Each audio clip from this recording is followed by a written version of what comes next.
Back to news. Hyderabad Medchal sub registrar Ramesh Chandra Reddy లాకర్లు తెరిచారు ACB అధికారులు.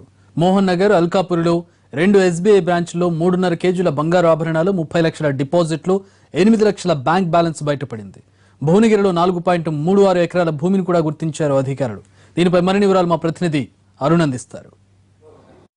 మేడ్చల్ సబ్ రిజిస్ట్రార్ రమేష్ చంద్రారెడ్డికి సంబంధించినటువంటి బ్యాంక్ అకౌంట్స్ను ఈరోజు ఏసీబీ అధికారులు ఓపెన్ చేయడం జరిగింది. ఇక్కడ బ్యాంకు మోహన్ నగర్కి సంబంధించిన బ్యాంకు వచ్చినటువంటి అధికారులు కూడా ప్రస్తుతం తమకు సంబంధించిన లాకర్ను ఓపెన్ చేసిన తర్వాత ఎంత బంగారం ఉందనే దాని మీద అంచనాకు రావడం జరిగింది. సుమారు 2.5 కేజీల బంగారాన్ని గుర్తించినటువంటి అధికారులు మొత్తం 12 చోట్ల తనిఖీలు చేపట్టడం జరుగుతుంది. ఆయనకు ఎక్కువ ఆస్తులు ఉన్నాయనే సమాచారంతో ఎక్కడెక్కడ తనిఖీలు చేపడుతున్నారు, అసలు ఎంత వర్తున్న బంగారాన్ని గుర్తించారు, ఎక్కడ పూర్తి స్థాయిలో ఎంత అదనపు ఆస్తులు ఉన్నాయనే దాని మీద ఏ సమాచారం ఉంది అనేది ఇక్కడ ఉన్నటువంటి పోలీసు అధికారులతో మాట్లాడదాం, ఏసీబీ అధికారులతో మాట్లాడదాం.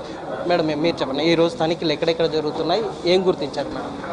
ఈరోజు మొత్తం 12 ప్లేసెస్లో సెర్చెస్ చేస్తున్నాము. సో ఇంటి దగ్గర సోదాలు చేస్తున్నప్పుడు అక్కడ మాకు బ్యాంక్ లాకర్స్ ఉన్నాయి, అందులో గోల్డ్ ఆర్నమెంట్స్ ఉందని మాకు సమాచారం తెలియడంతో ఈరోజు ఎస్బీఐ మోహన్ నగర్ బ్రాంచ్కి వచ్చేసి ఇక్కడ బ్యాంక్ లాకర్ ఓపెన్ చేసి చూసాము. ఇక్కడ 2.5 కేజీస్ గోల్డ్ మాకు ఇక్కడ లభించడం జరిగింది. ఇంకా వేరే దగ్గర ఎంత ఉందని చెప్తున్నారు మేడం? ఇంకొక బ్రాంచ్ ఎస్బీఐ నాగోల్ దగ్గర ఒక బ్యాంక్ లాకర్ ఉంది. సో అక్కడ ఆల్మోస్ట్ 1 to 1.5 కేజీస్ గోల్డ్ ఉందని తను చెప్పారు. సో మేము ఇప్పుడు తర్వాత అక్కడికి వెళ్ళి ఓపెన్ చేయాల్సి వస్తుంది. ఏ జిల్లాలో తనిఖీలు జరుగుతున్నాయి మేడం? బినామీల పేరుకు సంబంధించి కూడా ఆయన తనిఖీలు చేస్తున్నామన్నారు, ఎక్కడెక్కడ జరుగుతుంది? హైదరాబాద్లో జరుగుతుంది, రంగారెడ్డి, మేడ్చల్, కరీంనగర్, నల్గొండ వాళ్ళ నేటివ్ ప్లేస్. నగదు ఏమన్నా గుర్తించారా మేడం? నగదు ఇంటి దగ్గర అంటే ఆల్రెడీ చూసాము, వెడ్జెస్ కౌంటింగ్ ఆల్మోస్ట్ 1 lakh వరకు మేము చూసాము. ఒకసారి మళ్ళీ ఒకసారి ఫైనల్ చేయాల్సి వస్తుంది. సుమారుగా ఎంత వర్త్ ఉంది మేడం ఇప్పుడు ఈ బ్యాంకులో మీరు గమనించారు? ఇప్పుడు ఈ బ్యాంక్ వరకు 2.5 కేజీలు ఆల్రెడీ మేము ఇప్పుడు వెయ్యి చేసాము, ప్రైజర్ని పెట్టాము, వెయ్యి చేసాము. 2.5 కేజీస్ దొరికింది. ఇక్కడ నుంచి ఇంకొక బ్యాంకు వెళ్తే అక్కడ 1 to 1.5 అంటున్నారు. సో తర్వాత మళ్ళీ ఇంటికి వెళ్ళాక ప్రాపర్టీస్, తర్వాత gold, other cash, other documents ఏమైనా ఉంటే కనుక దెన్ ఫైనల్గా ఒక స్టేట్మెంట్ ఇవ్వగలుగుతాం. భువనగిరిలో 4 ఎకరాల స్థలం ల్యాండ్స్ ఏదో గుర్తించారంటున్నారు, నిజమేనా? ఒక డాక్యుమెంట్ దొరికింది, బినామీ పేరు మీద ఉంది, అది ఒకసారి వెరిఫై చేస్తున్నాం.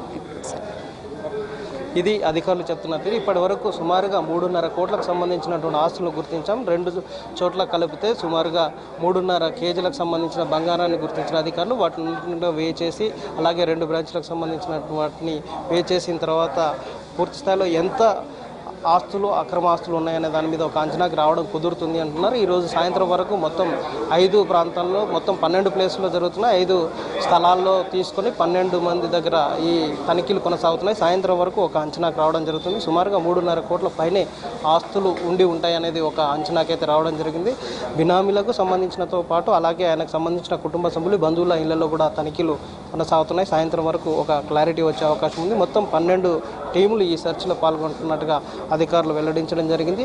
ఒకే బ్యాంకులో 2.5 కేజీలు ఉండడం, మరో బ్యాంకులో 1.5 కేజీ పాటు ఉంటుందని వాళ్ళు స్వయంగా రమేష్ చంద్రారెడ్డికి సంబంధించినటువంటి కుటుంబ సభ్యులు చెప్పడం నేపథ్యంలో వాళ్ళు 3.5 కేజీలకి ఒక అంచనాకి రావడం జరిగింది. దీంతోపాటు 1 లక్ష రూపాయల నగదుతో పాటు అలాగే నాగోల్లో కర్మాల్ ఘాట్కు సంబంధించినటువంటి ప్రాంతంలో విలువైన ఫ్లాట్ను కూడా కొంత గుర్తించడం జరిగింది. అలాగే భువనగిరికి సంబంధించినటువంటి ప్లేస్లో 4.5 ఎకరాలకు సంబంధించినటువంటి స్థలాన్ని వేరే వారి పేరుతో రిజిస్టర్ అయినట్టుగా డాక్యుమెంట్స్ అందుబాటులో ఉన్నాయి. వీటిని అన్నింటిని కూడా సాయంత్రం కానీ వీటి మీద ఒక అంచనాకు రాలేమని చెప్పి ఏసీబీ అధికారులు చెప్తున్నారు.